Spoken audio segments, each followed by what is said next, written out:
নমস্কার বন্ধুরা, আমার চ্যানেলে আপনাদেরকে স্বাগত।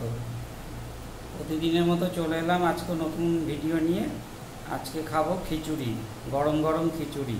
খিচুড়ির সাথে আছে বাঁধাকপির তরকারি, আলু ভাজা, পটল ভাজা আর আছে পাঁপড় ভাজা।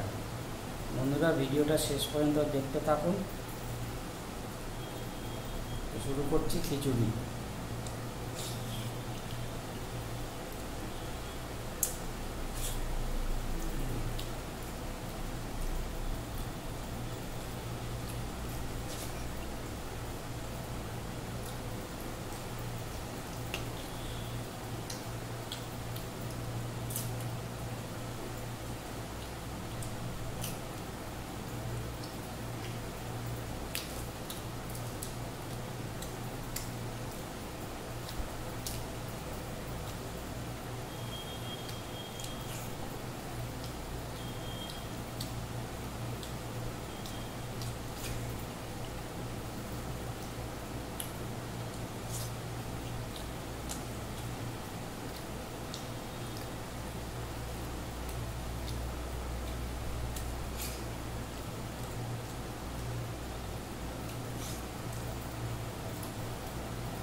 খিচুড়িটা খুব ভালো হয়েছে। গোবিন্দভোগ চাল আর মুগ ডাল দিয়ে চালের খুব সুন্দর গন্ধ বেরিয়েছে।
টাটা বন্ধুরা, সবাই ভালো থাকবেন, সুস্থ থাকবেন। আগামী দিনে আবার দেখা হবে।